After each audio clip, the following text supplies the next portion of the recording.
Hello and welcome to another episode of Highwaves. I'm your host, Lee McGinnis. Joining me is my co-host and producer, Tom.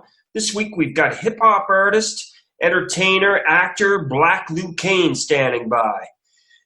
As everyone knows, we're still locked inside because of COVID-19. I hope you enjoyed the first episode. If you haven't listened to it yet, check it out. I wonder if anyone actually shoved any crystals up their ass like Bree said yet, Tom.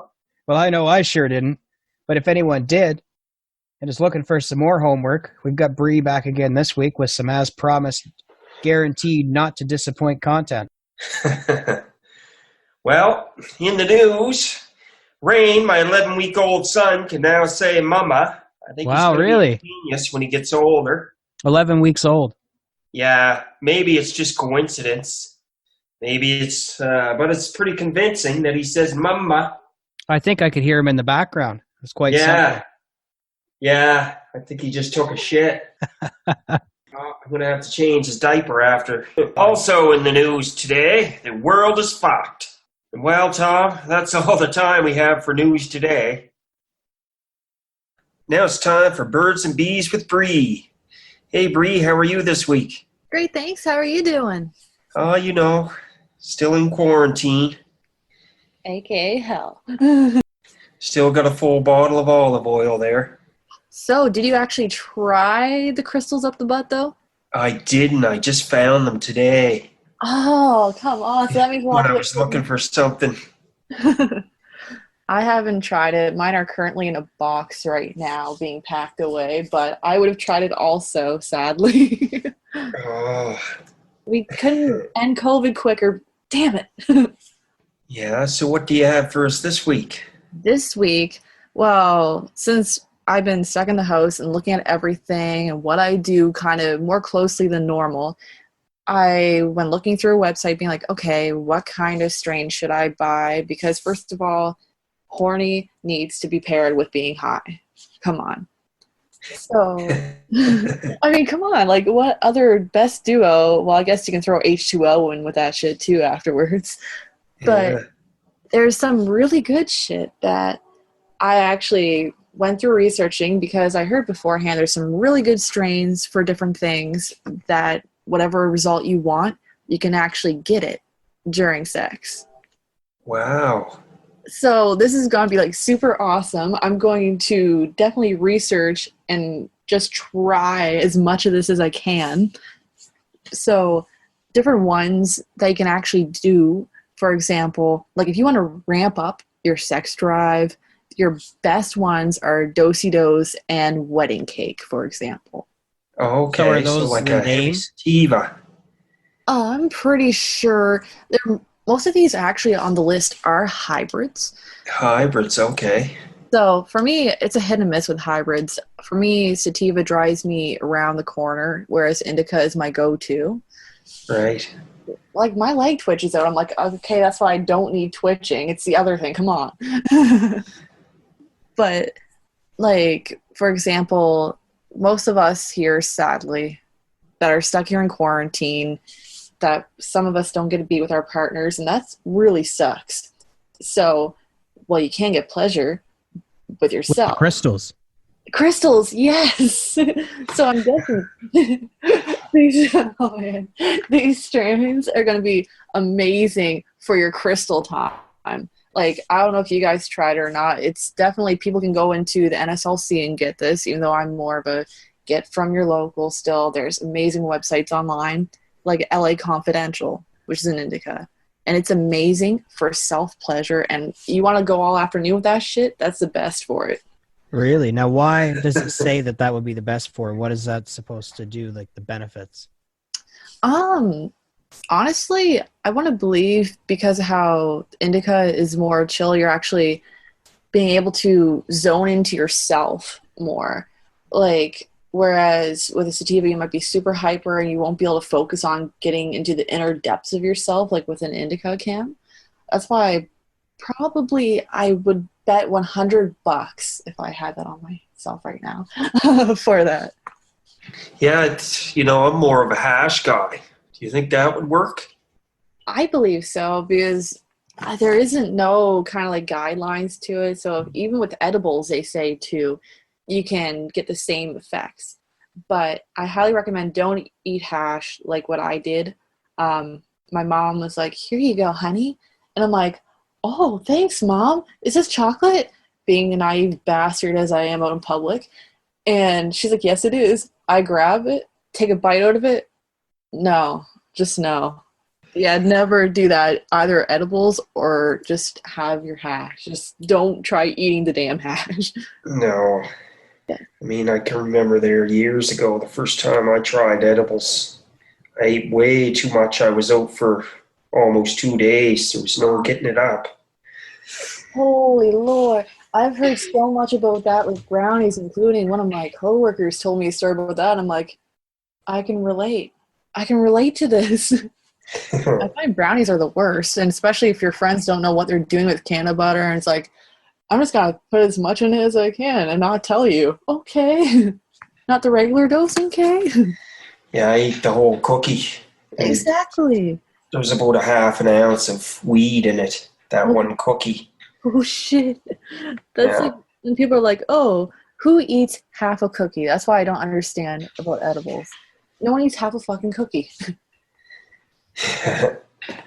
But oh, here's some good shit though. So, once we finally get out of this kind of like quarantine shit, whatever it is, people say it won't like last long, some say it will, but regardless, when we can all go out there and just plain lose our minds, there's actually really good strains that can lower your inhibitions and boost your confidence too, which I mean, you can even use that now with your partner too.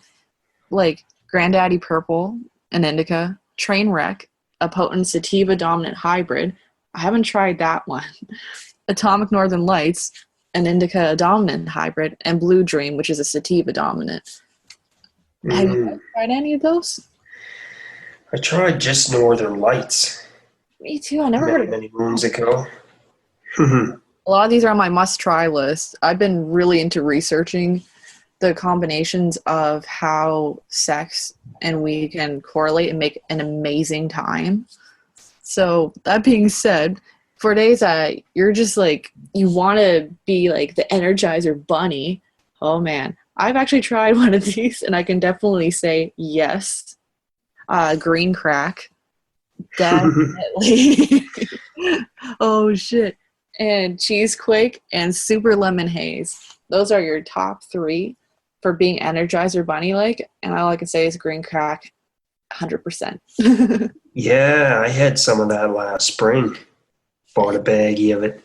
Not bad. It was good. It's like 25% sativa. It's intense. I think that's what made my leg twitch out. Oh man, but then there's the opposite, right? So animal cookies, Mr. Nice, and Master Kush. I have had Master Kush and animal cookies, and they were good. They made you chill, but not like to the point that I'm just gonna have sleep, and no sex, then sleep kind of thing. Did you ever try one of those THC suppositories, the ones you stick up your butt? Oh my lord. Hey, That's a thing? Yeah, it is, man. that even just caught me off guard. Have you ever tried it? No, God, no. I haven't. Where would you get something like that? I can't see that being something the liquor stores would stock. No, I don't think the liquor stores would sell it. A lot of people make their own. And, yeah, it was a new thing to me as well. And, about a year and a half ago there, I was sitting at a friend's and another friend looks over. You could tell he was just right stoned right out of his mind. And he was like, yeah, man, I did 150 milligrams up my ass, dude. So if you're looking for a do-it-yourself project, there's one. I was like, I never heard of it before then.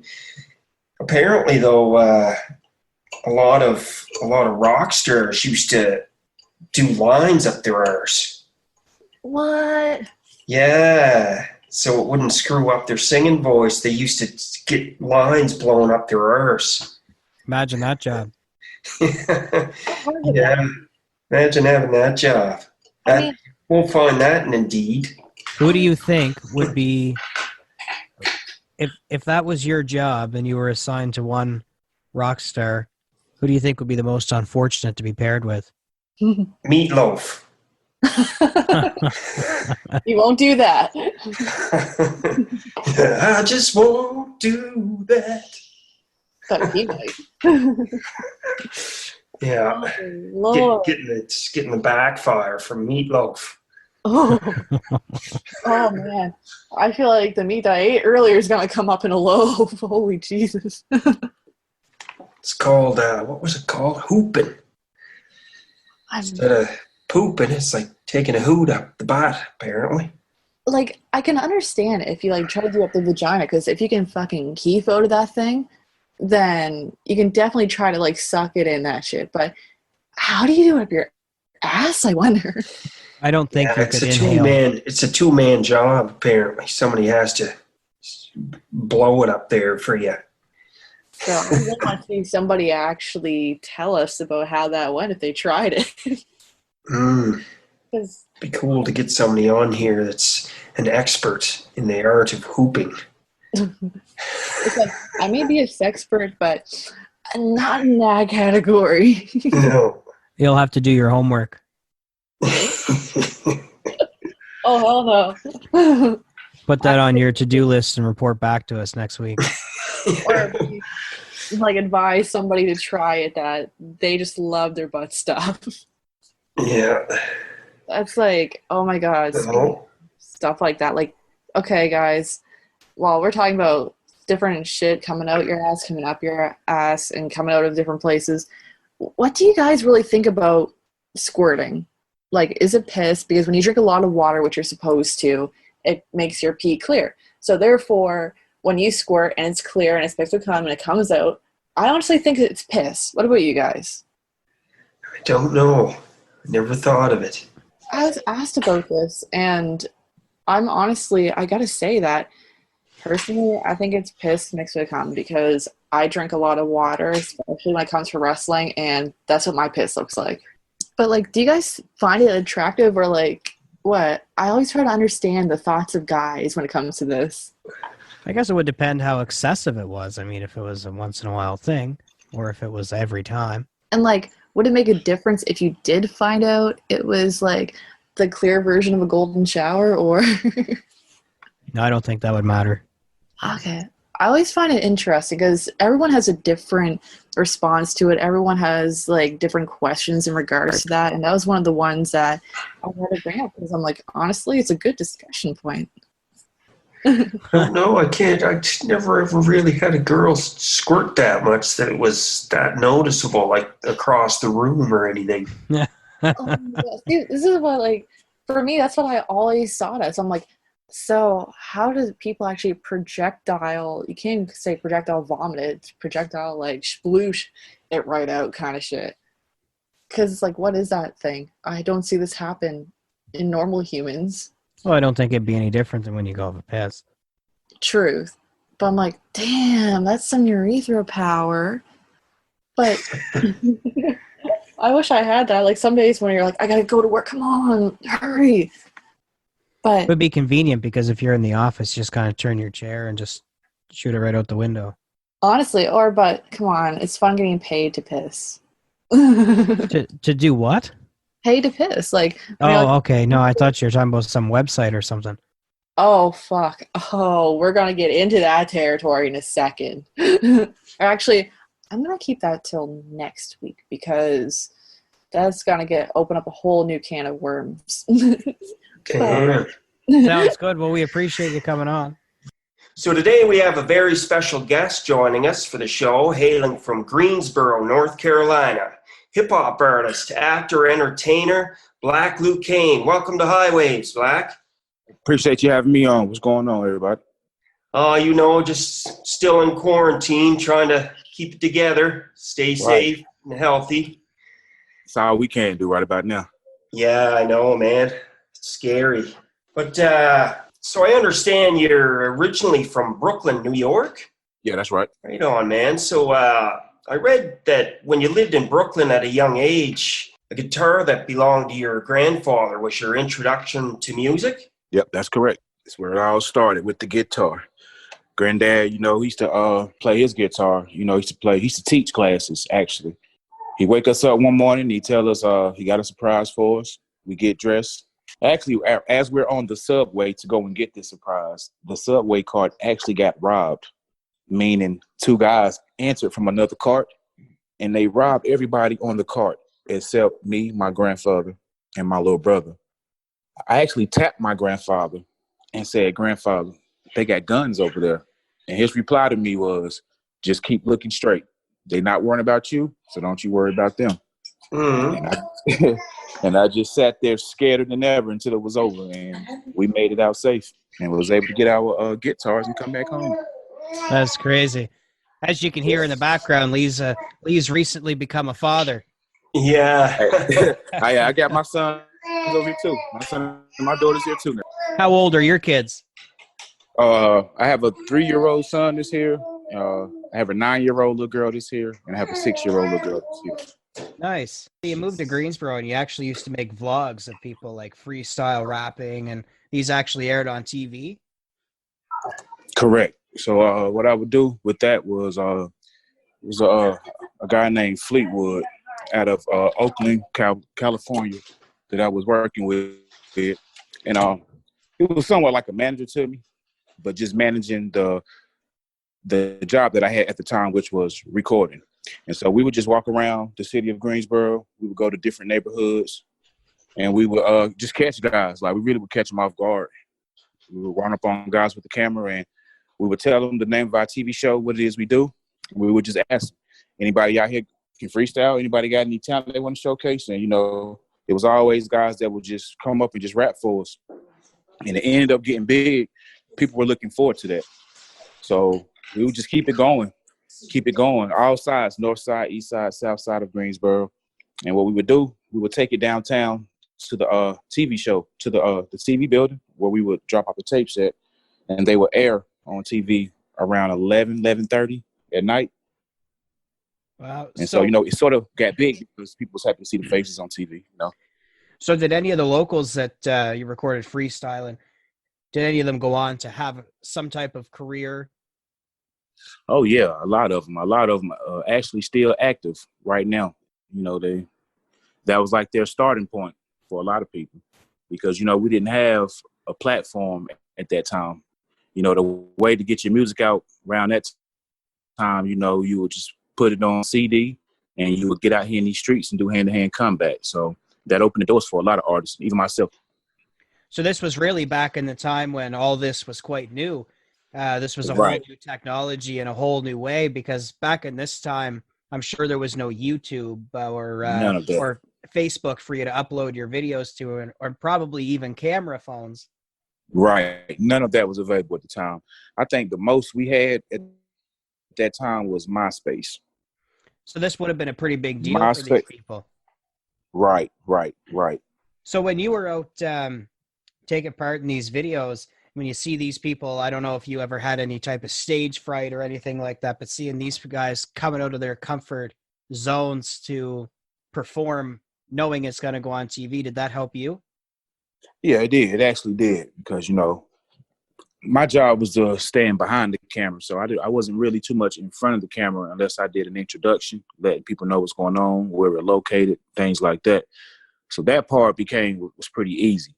But as far as me actually freestyling and showcasing talent on the camera, that wasn't something I was good at. I guess you can say I was camera shy. So yeah, watching these guys, different age groups, younger guys younger than me that was fearless, get right in front of the camera and do their thing, that opened it up for me all the way. I became non-fearless.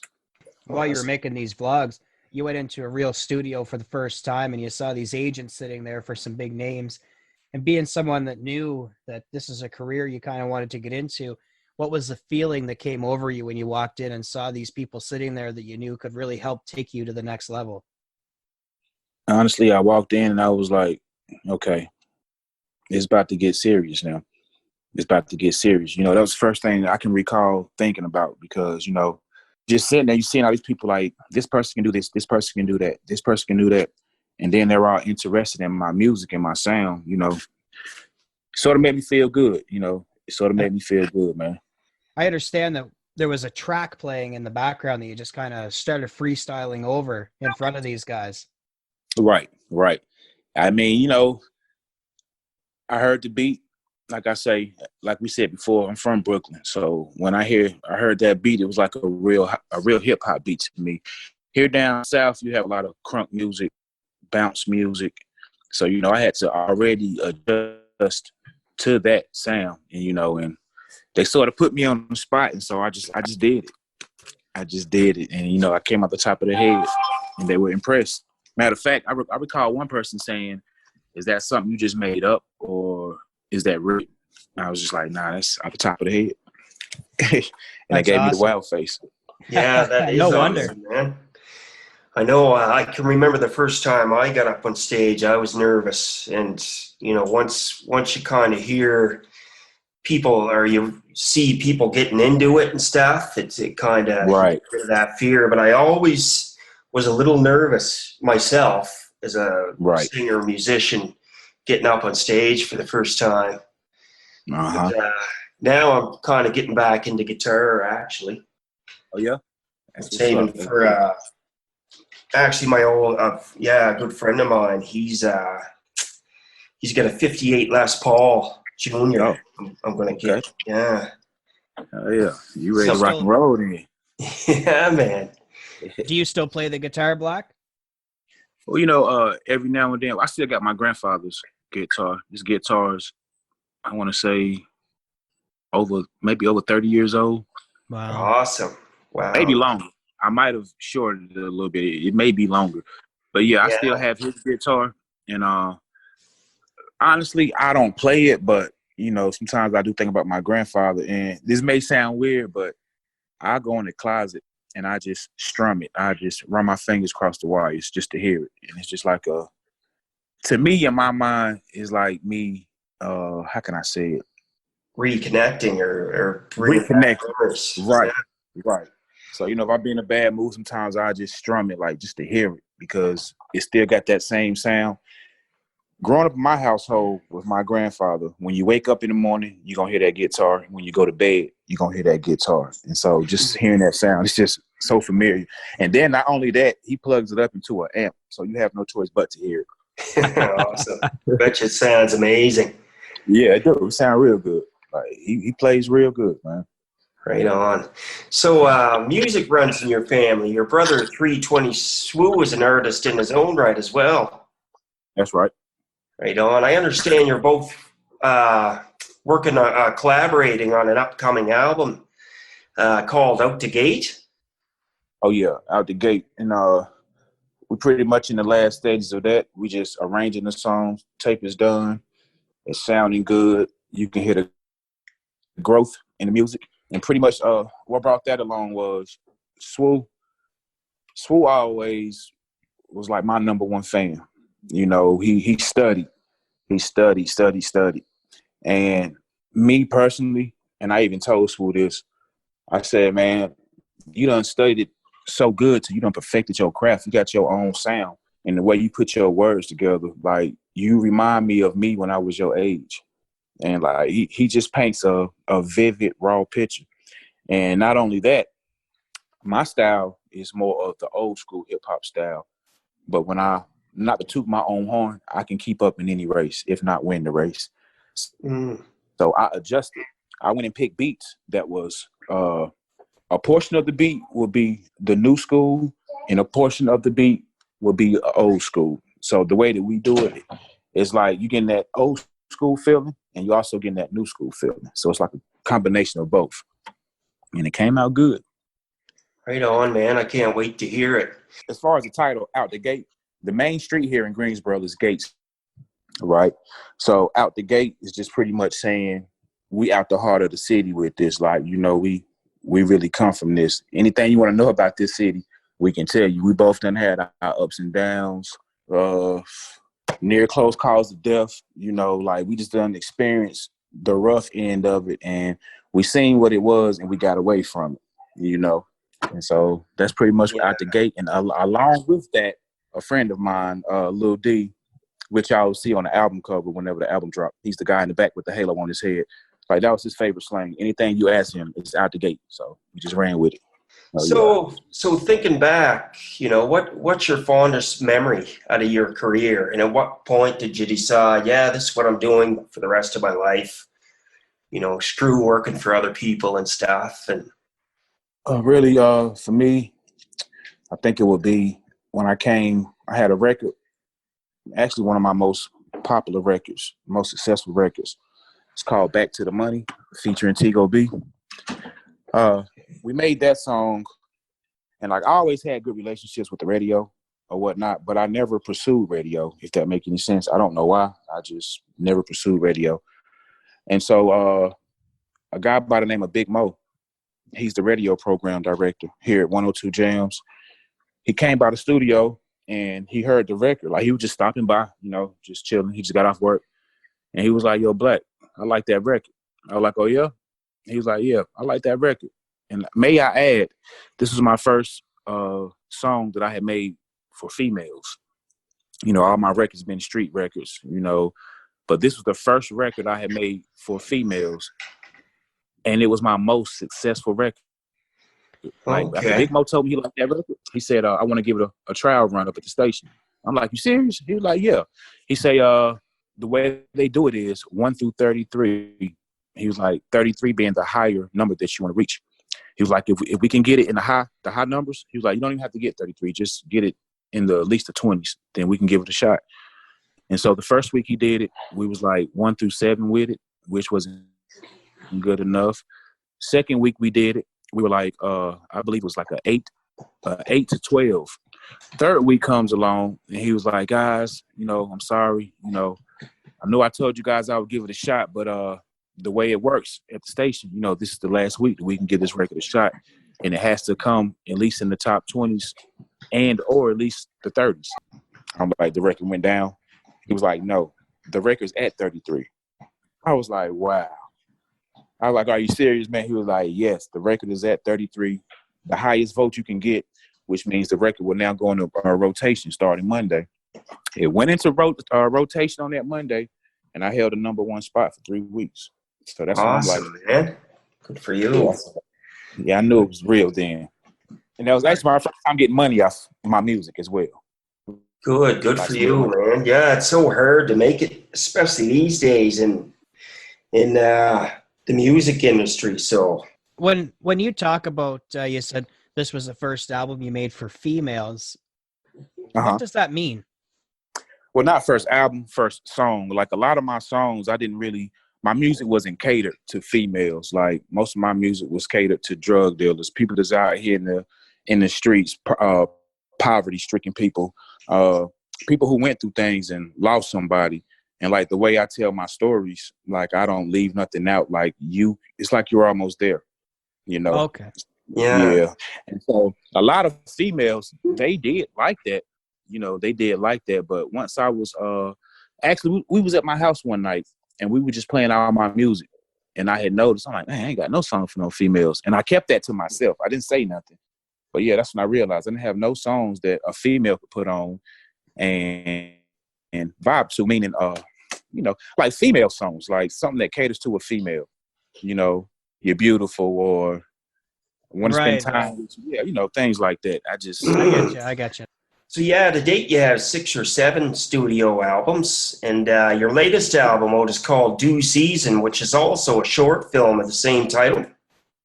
Right, that's correct. And what I did with that was the tape came along first, and actually while working on that tape, I was just dealing with a lot. I lost a couple friends. I just going through a lot, and so while working on that tape, I actually had, anytime I drop a tape, I like to release a visual along with the tape. But with this one, I said, I don't want to do a visual. This tape was personal and, speaking on a lot of things. So I want to give a short film. Like, I want you to see what I was talking about. So the Due Season tape was actually the movie script for the Due Season movie. I just reenacted everything out that I was talking about. Nice. Yeah, we watched the movie, man. Hats off to you there. Oh, yeah, thanks. Appreciate it. I'd love to hear a song, and I'm guessing your fans would too. Oh, yeah. So yeah, everyone out there that's listening, if you're listening for the first time, here's the song Bag Day from the album Due Season out now. Yeah. Yeah. Two-letter shit.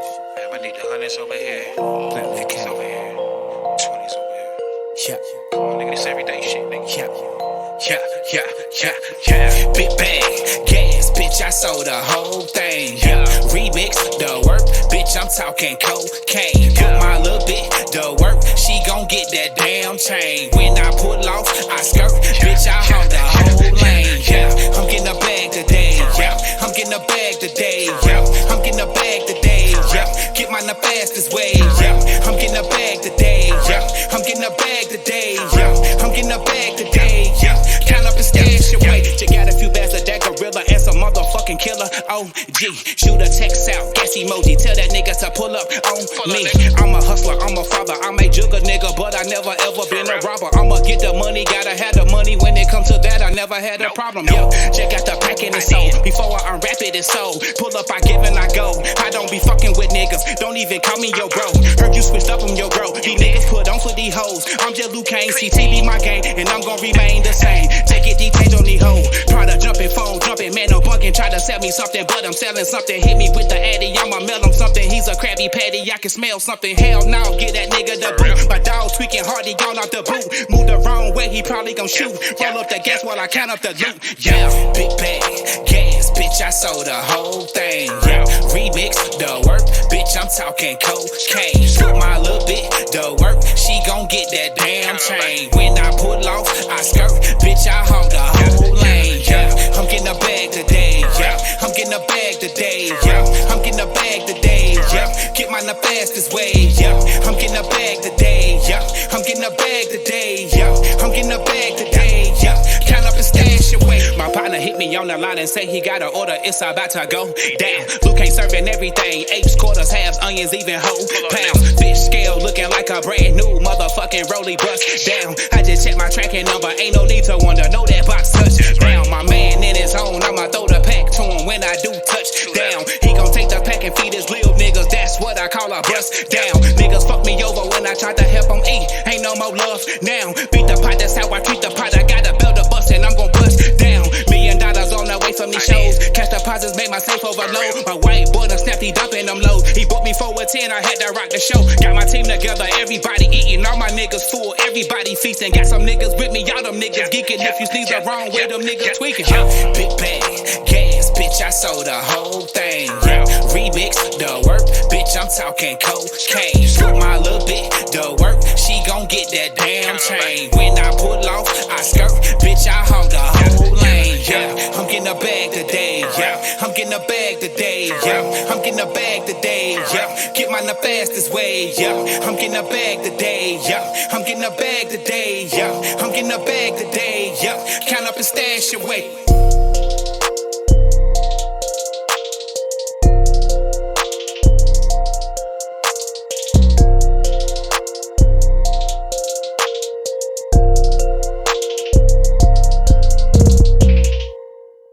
The evolution of music. I know you're in your 30s and you've been in this for a fair amount of time, and you made reference to it with your brother bringing the newer sound while you're kind of supplementing that with some of the older sound. Right. Is the evolution of music something that you as an artist, and I guess other people as an artist, would you see that as a struggle, or would you see that as kind of a challenge, that kind of like a goal you're going to meet? Like you want to make sure that you kind of ride this wave and evolve your music so that you stay relevant? Me personally, because I done had this conversation with a lot of younger artists, and I done had this conversation with artists that's my age. You have a lot of guys that come from my area, and I can't sugarcoat it. You want to throw bitch fits. You can't complain about how it used to be, how it was back then. You can't explain that to her how it is now, person. You know what I'm saying? And it's like pretty much straight up, no chaser. Either you're going to fall in line or you're going to get left behind. Okay, cool. We understand the era of the music back then, but that's not what's going on now. So if people are checking for this type sound right now, then you might want to adjust and find you a record and create that sound and keep up with the wave. all while doing so, remain yourself though. Mm-hmm. You know, and that's what I do. Like, true so to I your can roots. do what this new wave is doing. Fine. If this is what y'all want to hear, hey, I jump in and I'll outdo. You know, I mean, when you're an artist and you do what it's like a Michael Jordan or a Kobe, like they play ball, so they don't worry about who they playing against. They just get out there and do what they know how to do. And that's sort of how I feel about it. Like, you know, I'm not tripping on the old sound versus the new sound. I actually like the new wave. You know, like I listen to it. Now I do have my catalog of the back then era, like the Jay-Z's, the Nas, the Biggies, the Tupacs, the Rakims. You know, I still listen to a whole lot of I just listen to all kinds of music. Me being a rapper, first and foremost, when I'm in the car, I mostly listen to R&B because I rap and I'm hearing it all the time. So I like the R&B and like the old school music. You know, like that's what I ride to. And I do that so I don't filter my mind. Because see, it's a whole lot of new school music on the radio. So if you're riding to that 24/7 on the radio, even if you choose to play a new CD that came out, you're gonna hear that new school wave, and it'll filter your mind, and you'll find yourself sounding like these guys. So, not that I don't like their music, I absolutely love the new sound. Well, some of them, you know, but I just don't filter my mind with it. So when it comes time for me to do me, I'm in my zone. I'm doing what I want to do. My sound. I'm just riding the beat. When you make a new song, what comes first? Do you have the tools at home to make yourself a beat? Do you come up with the beat first, or do the lyrics come into your mind first, and then you put music to those? It goes both ways. It goes both ways.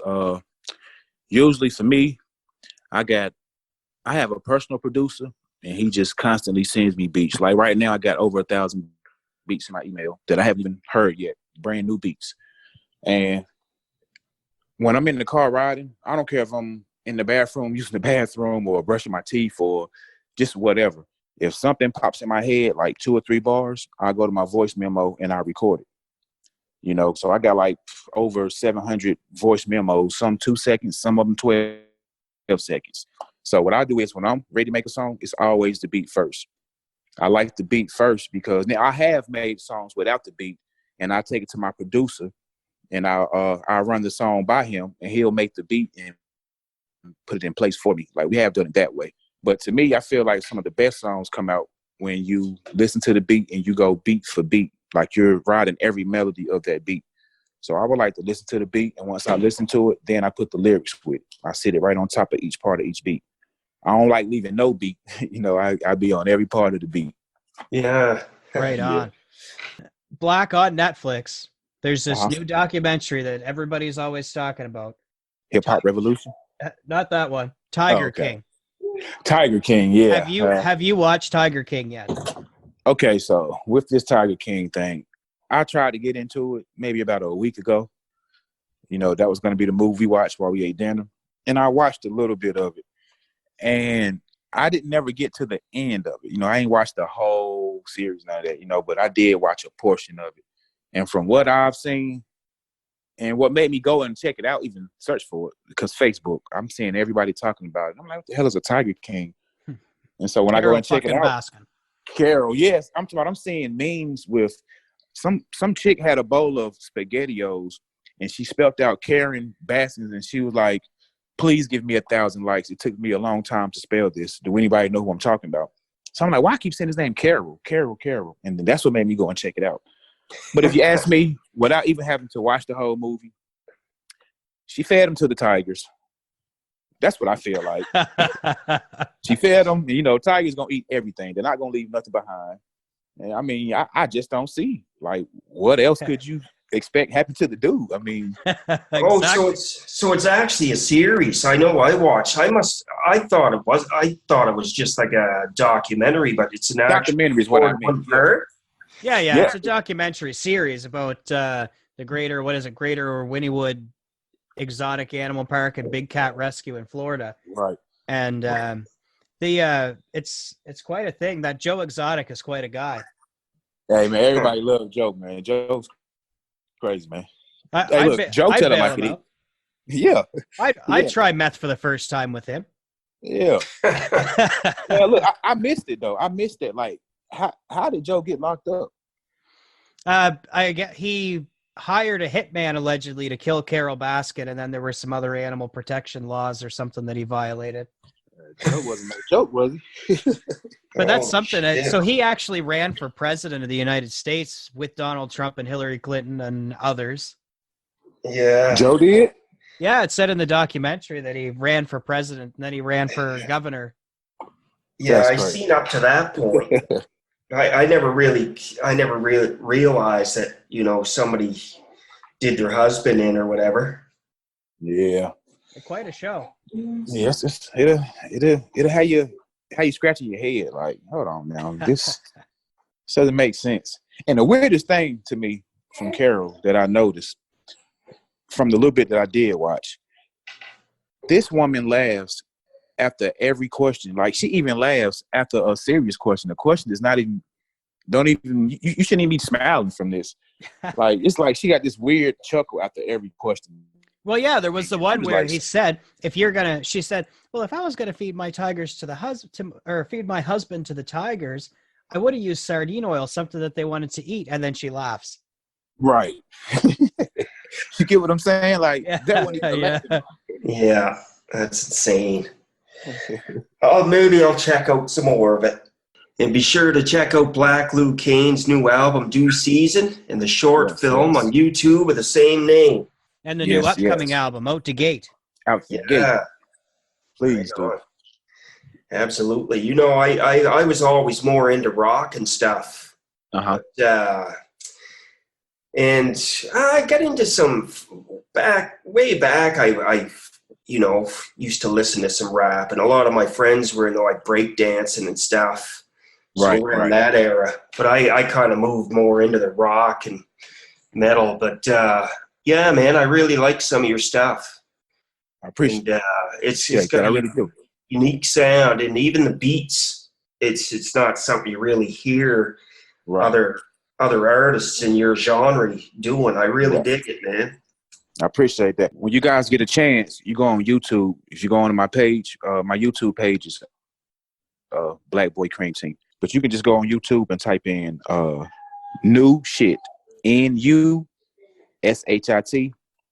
and it says Black Boy. Because before I was Blac Lou Caine, I used to go by the name Black Boy. And a guy stole my name out of Augusta, Georgia, and went and trademarked the name before I had took care of the proper procedures. You get what I'm saying? So I had to. Yeah, that was a terrible moment, man. So I had to move away from the name because they started pulling all of my videos and stuff off of YouTube for trademark infringement. When originally that was my name. Everybody calls me that in the neighborhood. That wasn't even a rap name. It was just my name they called me. But I want you guys to go in on YouTube and just type in New Shit. NUSHIT. Yeah, absolutely. And in that video, I'm actually playing my grandfather's guitar in that video. It's like a whole rock and roll beat that I'm rapping off of. I wanted to switch it up and do like rap, rock and roll. And that's the one song I did do that with. And I really, really felt like that song was slept on because that was a beautiful combination, man. It was, man.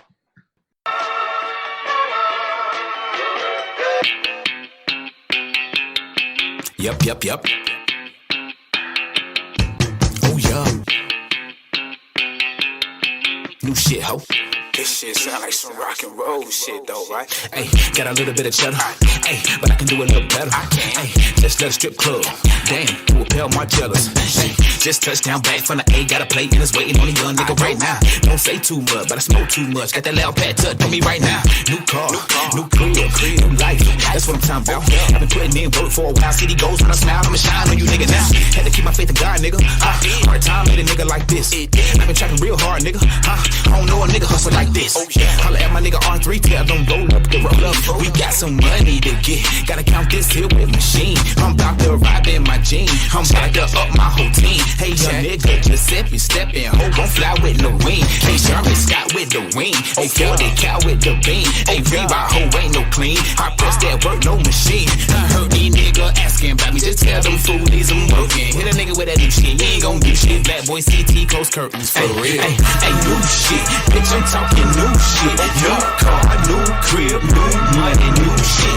Hey, no new bitches. Never keep my same bitch. New wrist, new ears, new money, same flip. Hey, new shit. Bitch, I'm talking new shit. New car, new crib, new money, new shit. Hey, no new bitches, never keep my same bitch. New wrist, new ears, new money, same flip. Hey, damn, it's been a long day. Yep, just made a big play. Yep, I'm talking real big play. Got them deals on the A, you should come and get a play. Yep. Tryna serve me a nigga, huh? What? Flip a bird on a nigga, huh? What? Can't stand the police. Nope. Flip the bird to them niggas, huh? What? Nigga asked for a friend, I said hell no. Pack just came in and it's getting low. White shit in this jar, not made, yo. Just tell the bitch down, made, yo. Stay so better, young nigga, pull up. Get that workout, nigga, no pull-ups. Nigga talking about some money, nigga, pull up. Gotta drop it right now, he'll pull up. Gotta get a new trap, gotta get a new pack, gotta get a new route. Yeah, I'm talking about. All my niggas trap hard, all my niggas from the yard. Don't say the wrong thing, but you damn out. Checkmate. Time to run it up. Got my old bitch, she want fun enough. I can flex this nigga, he dumb enough. Put your money up, bro, when you round us. I done seen more hundreds than a little bit. And I got some more coming in a little bit. Wipe your feet out before you get in here a little bit. You can link around my neck, cost a little bit. Yep, they asking about me, tell them I'm working. Hit a nigga with that new shit, you ain't gon' do shit. Bad boy CT, close curtains, for real. Hey, new shit, bitch, I'm talking new shit. New car, new crib, new money, new shit. Hey, no new bitches, never keep my same bitch. New wrist, new ears, new money, same flip. Hey, new shit, bitch, I'm talking new shit. New car, new crib, new money, new shit. Hey, no new bitches, never keep my same bitch. New wrist, new ears, new money, same flip. Hey, Yep. Oh, yeah. New shit, ho. Hey. Yep. Oh, yeah. New shit, ho.